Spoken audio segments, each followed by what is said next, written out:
Hello everyone, my name is Jordan. This is going to be episode 1 of a new series. So, I've always been a fan of ghost stories, and lately I've been reading a lot of them on Reddit. So for this series, I'm going to be finding horror stories I find on Reddit and reading them to you guys. Now, I love horror stories, but specifically true horror stories is my favorite genre. And today we're going to be reading a story about a ghost in an abandoned house. But anyways, that's enough talking. Let's get into the story.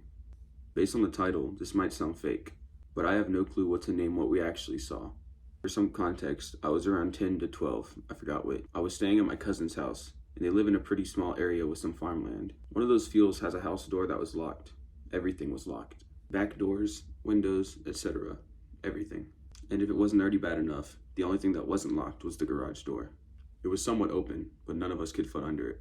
So we explored the outside and set the driveway as a little hangout point. It was the easiest spot for our other friends to get to. We always made dumb ghost stories, since their fence gate was broken and easy to get to. The backyard had a shed that looked very, and I mean very old. It was sealed shut, so we could never open it. The only thing that I could describe that shed with is that it had a very disgusting smell coming from it. It smelled so bad, it made some of our friends even puke, including me. But with our dumb little minds, one day we decided to get inside. We couldn't get inside through any of the windows because we were way too small. We could barely even see inside the house through the windows, so we went through the door. I had already said the entire house was locked, but the door was old, and the lock on it looked busted. So we took our chances and we kicked the door down. It was already a stupid idea for us to do, but we got it down in 2 days, of us throwing stuff, kicking it, and slamming our bodies into it. I should say it wasn't completely broken off, it was just broken enough for us to squeeze into it. Once we were inside, we started exploring, looking for anything scary or creepy that we always thought was inside. I ended up parting away from my friends and my cousins and going into this one area. It had wallpaper falling off. The fan and light were on the floor broken, and the door wouldn't budge. The closet was shut with a somewhat broken mirror on it. This was the room that started it all. The only thing it had in it was a chair, a wooden rocking chair. Looked straight out of a horror movie. But it started a joke in our friend group. We always make jokes about whoever sat in it would become possessed. Dumb kid stuff, you know? Anyway, we started exploring again, but didn't really find anything interesting. The only thing that was interesting was the chair. I went back to the room and I just stared at the chair. I didn't know what else to do. I was too scared to go near it or touch it. I didn't want to pick it up. It gave me a weird feeling.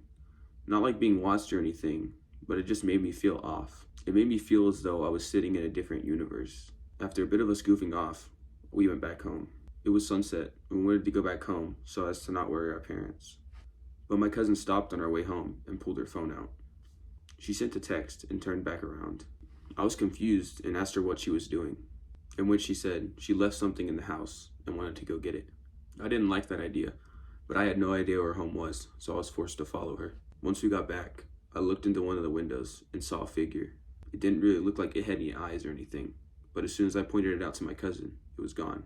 It might have just been my eyes messing with me, but I was already spooked enough and didn't want to go back inside. But I also didn't want to stay outside. I was in an area I didn't know, and it was starting to get dark, and my cousin was the only one with a light. Once we got in, I got this feeling that I was being watched. It felt like I had a million eyes on me, which my cousin also agreed to. She took us straight to the room I didn't want to be near, the only room that had something in it. She said she wanted to take a picture of the chair and everything, but once we got there, I was freaking out. It sounded like someone was scraping nails on the wall. I had no clue where the sound was coming from, but it sounded like it was just getting closer. Once we got into the room and she took the picture, we turned back to leave.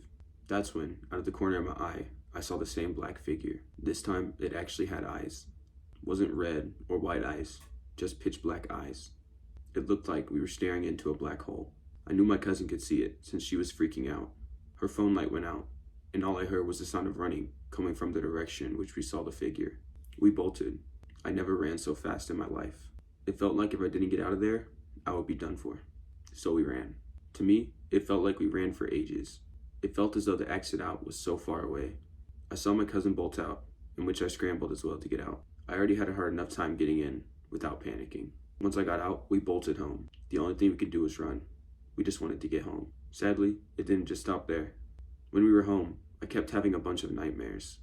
One of the windows in my cousin's room looked straight into the fields. Whenever we looked out of it, we kept seeing the same black figure, still staring at us with the same black eyes. After a bit, it finally stopped. I stopped having nightmares, and we stopped seeing the black figure. This may sound stupid at all, and everything. Might have just been a play on our eyes, but it creeped me the hell out.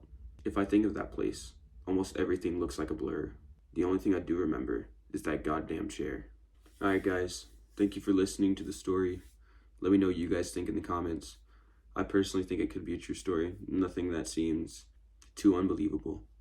Let me know in the comments if you guys have any other stories you'd like me to read or check out.